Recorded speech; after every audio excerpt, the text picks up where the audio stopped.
Hello, and welcome back to Real English Chat, the podcast that helps you level up your English and your life one conversation at a time. I'm Paul. And I'm Sarah. And Paul, you seem unusually buzzed today. Did you finally find a coffee that's 90% caffeine? Better. Sarah, I think I've cracked the code. I figured out how all those super successful people on Instagram do it. It's not about working hard. It's a secret society, a trick, a hack. And you, my friend, have apparently been holding out on me. You mentioned something before we started recording, this 1% mindset. Sounds very exclusive. Is it a club for billionaires who want to get 1% richer? Do I need a yacht to join? Close, but no yacht required, Paul. In fact, it's the exact opposite. The 1% mindset isn't for people who are already at the top. It's for people like us. It's the secret weapon for anyone who feels stuck, overwhelmed, or just plain lazy sometimes. Lazy? Overwhelmed? You have my full attention. I thought the only secret to success was waking up at 4 a.m., drinking a kale and dirt smoothie, and journaling for 3 hours before running a marathon. I am allergic to all of those things. Exactly. That's the myth. The myth is that you need a massive, life-altering explosion of motivation to change. But the truth, the 1% mindset, is much quieter, much simpler, and honestly, much more powerful. It's about getting just 1% better every day. 1%? That's it? That sounds underwhelming. That's like adding one extra grain of salt to your dinner. How can that possibly lead to anything big? It sounds like a get-rich-slow scheme. That's the beauty of it. So stick with us, everyone, because today we are diving deep into the 1% mindset. We'll explain why tiny changes lead to giant results, the science that proves it, and give you actual non-scary steps you can take today to completely change your trajectory. This is the lazy person's guide to winning at life. Okay, Paul. Let's start with some simple math. Don't worry, you can put your calculator away. Math and I are on a break. It's complicated. Well, this is easy math. The writer James Clear, in his incredible book, Atomic Habits, breaks it down like this. If you get 1% better at something every single day for a year, you won't be 365% better at the end. Because of the power of compounding, you'll be nearly 38 times better. 38 times? Wait, what? How? That math doesn't seem right. That math is mathing in a way I don't understand. It's because each day's improvement builds on the last. Day 1, you're 1% better. Day 2, you're 1% better than that new, slightly better you. It stacks up. Now, here's the scary part. What if you get 1% worse every day? If you slide back, make a slightly worse choice, skip that one small thing. Let me guess, you end up 38 times worse? Even more dramatic. You end up at almost 0.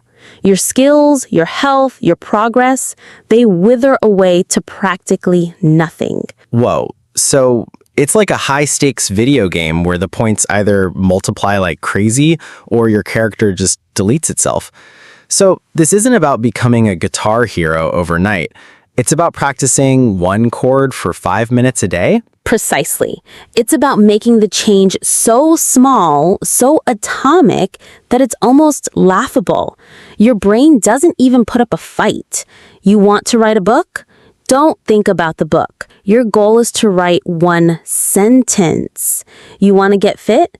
Your goal isn't to run a 5K. Your goal is to put on your running shoes and walk to the end of your driveway. Okay, I can do that. I can definitely walk to my driveway. But then what? Do I just stand there? My neighbors already think I'm weird. You can go back inside because you've already won. You took the 1% action. You showed up. And chances are, once you're out there, you might think, well, I might as well walk to the corner.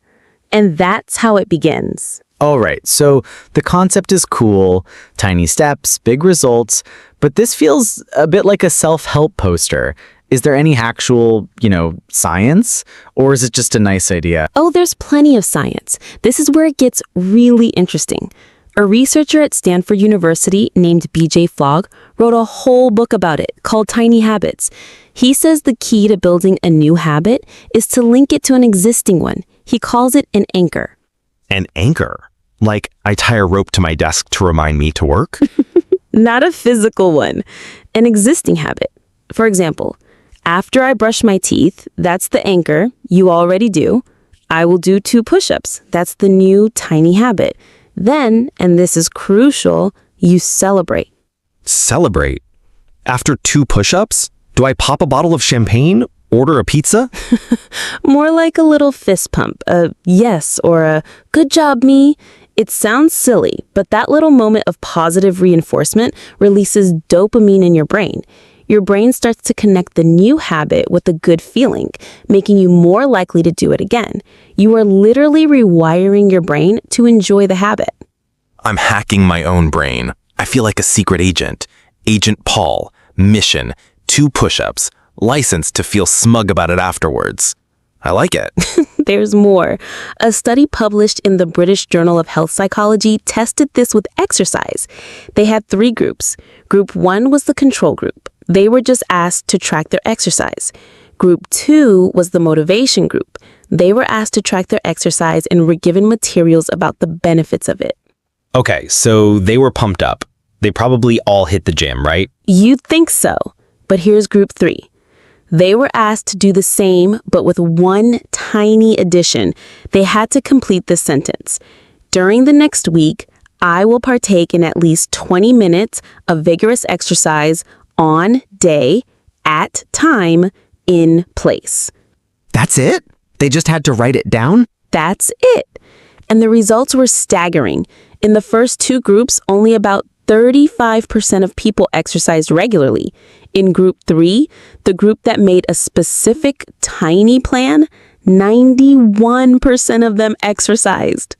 91%? Just from deciding the when and the where? Exactly. It's not about motivation, it's about clarity. The 1% mindset is about removing friction and decision making. You're not waking up and thinking, should I work out today? You're waking up and thinking, it's 8 a.m. on Tuesday, time for my 10-minute walk around the block. Just like the plan says, it makes success the default option. Okay, this is making sense. So you're saying there are 2 types of people in the world. The 1% people and the 99% people? In terms of mindset, yes. Let's break it down. The 99% mindset is totally dependent on motivation. It's the new year, new me mindset. You go out on January 1st, buy a brand new gym outfit, a year-long membership, and work out for 2 hours until you can't walk. You feel amazing for a day. And by January 15th, your gym shoes are gathering dust and the only workout you're getting is lifting the remote to binge watch another season of that show you've already seen. I feel personally attacked right now, Sarah. It's not an attack. It's just a reality for most people. The 99% mindset waits to feel like it. They say, I'll clean the apartment when I get a burst of energy, or I'll start my diet on Monday. They treat motivation like this magical, unreliable weather system. It really is. My motivation has definitely left the chat most mornings. It's like, sorry, Paul, not feeling it today. Try again tomorrow. But the 1% mindset doesn't rely on motivation. It relies on discipline and systems. Discipline isn't some scary military-style word. It's just the act of doing the thing you said you would do long after the mood you set it in has passed. And the way you build that discipline muscle is with tiny 1% actions. So the 99% person scrolls on their phone in bed for 30 minutes, feeling guilty about not getting up. The 1% person's only goal is to put their feet on the floor. That's the win for the day. You've got it. Let's use social media as an example. The 99% mindset says, I'm deleting all my apps. I'm going on a digital detox, which lasts about 6 hours. The 1% mindset says, For the first 15 minutes of my workday, I will put my phone in another room. It's achievable, it's repeatable. It's like we treat our time like it's an infinite resource, but we treat our phones like a precious limited edition treasure. It's messed up. We should treat our time like it's the new limited edition iPhone. You've only got one, it's incredibly valuable, and you probably shouldn't just drop it on the floor or let other people drain its battery without your permission. That is a perfect metaphor. The 1% mindset is about protecting that limited edition resource, your time, your energy, your focus, with small, smart, defensive moves. Sarah, have you ever heard of the Chinese bamboo tree? Is this a trick question? Is it the one that pandas eat? Yes, that's the one. But there's a fascinating story about how it grows. When you plant the seed, you have to water and fertilize it every single day. For the first year, nothing happens. No sprout, no visible growth. So you're just watering dirt? Again, my neighbors would be concerned. You keep doing it. For the second year, nothing. The third year, nothing. The fourth year, still nothing. A lot of people would have given up by now, right? They'd say the seed is dead. I would have given up after week 1 and planted tomatoes instead. At least I'd get a salad out of it. But then, sometime in the 5th year, a tiny sprout finally pops through the ground. And in the next 6 weeks, the bamboo tree grows up to 90 feet tall. 90 feet in 6 weeks? That's insane. What was it doing for 5 years? It was building its root system. All that time, when it looked like nothing was happening on the surface, it was developing a massive, complex foundation underground, a foundation strong enough to support its explosive, rapid growth. So all those tiny 1% habits, the 2 push-ups, the 1 sentence, putting my phone away, that's me watering my bamboo? I'm building my roots? That is exactly it. The world doesn't see the roots. They only see the 90-foot tree. They call it overnight success. They don't see the 5 years of consistent, boring, daily watering. The 1% mindset is about having faith in the roots you're building, even when you see no results on the surface. Okay, I'm sold. I'm ready to plant my bamboo. But I need the instruction manual. What do I actually do starting today? Give us the starter pack. All right, here are 4 concrete things anyone can do. Number 1, start ridiculously small. We've said it before, but it's the most important rule. Pick a habit and shrink it until it's laughable. Want to meditate? Meditate for 1 minute. Want to learn a language? Open the app and do 1 lesson. The goal is to make it so easy you can't say no. Okay, my goal is to floss 1 tooth. I can commit to that. Done. What's next? Number 2, build systems, not just goals. This is a game changer. A goal is a target, like, I want to lose 20 pounds. A system is the process you follow, like, I will go for a walk after dinner, every night. You focus on the system, not the goal. A great way to do this is comedian Jerry Seinfeld's Don't Break the Chain method. Seinfeld, the comedian? What's his secret? His goal was to become a better comedian, so his system was to write a new joke every single day. He got a big wall calendar, and every day he wrote a joke, he would put a big red X over that day. After a few days, you have a chain, and your only job is to not break the chain. I love that. It's gamifying your life. The goal isn't to write a masterpiece. The goal is just to get that X on the calendar. It's about showing up. Exactly. Third step. Eliminate distractions and design your environment for success. If you want to eat healthier, don't have junk food in the house. If you want to focus, put your phone on silent and in a different room. Make the good habits easy and the bad habits hard. So if I want to stop snoozing my alarm, I should put my phone on the other side of the bedroom so I physically have to get up to turn it off. That's evil, but brilliant. It works. And finally, number 4, clarify your why. Motivation is fickle, but purpose is powerful. Why do you actually want this? I want to be fit is a weak why. I want to have enough energy to play with my kids without getting tired. Or I want to feel confident and strong so I can take on new challenges at work. That's a strong why. It's the deep-seated reason that will pull you through on the days your discipline feels low. So my why for flossing one tooth is so my dentist doesn't look at me with that disappointed face. Is that a strong enough why? If it gets you to floss the tooth, it's strong enough for today. All right, let's quickly tackle some vocabulary. We've used a few key words today, and it's important to know exactly what they mean in this context. The first one is consistency. To me, consistency is just not quitting. It's the opposite of that friend who is super into yoga one week, then CrossFit the next, and then the week after is really into baking sourdough. Consistency is just sticking with the sourdough, even on the days it doesn't rise. That's a great way to put it. It's about showing up repeatedly over time.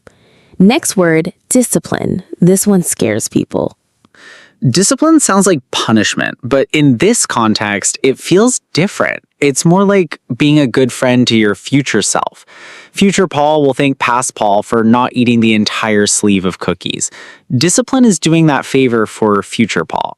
I love that framing. It's doing what needs to be done even when you don't feel like it for future reward. And finally, the process. The process is the how. It's focusing on watering the bamboo, not staring at the patch of dirt and wondering why it's not a 90-foot tree yet. It's focusing on putting the X on the calendar, not on the book you'll eventually publish. Perfect. Consistency, discipline, and process. Those are the 3 pillars of the 1% mindset. And now for our listener call to action. We want to hear from you. In the comments on our website, realenglishchat.com, or on our social media, tell us, what is the one tiny, laughable 1% habit you are going to start this week? Flossing one tooth, reading one page. Tell us. Let's build a chain together. So, to wrap it all up, the secret to massive success isn't a secret at all.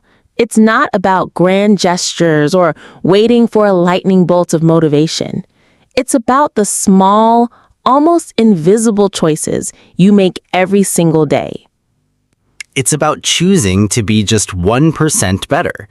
Don't be intimidated by the person who's already running marathons. Just focus on putting on your own running shoes. And if you miss a day, it's not the end of the world. The rule is simple. Never miss twice. Don't break the chain. Exactly. Remember, it's all about progress, not perfection. That's the real secret. Be kind to yourself, trust the process, and just keep watering your bamboo. Thanks for tuning in to Real English Chat. We hope this helped you feel a little more empowered and a little less overwhelmed. You got this. You really do. Find us on all the socials, leave us a review if you enjoyed the show, and we'll be back again with another conversation. Until then, take care. Bye, everyone.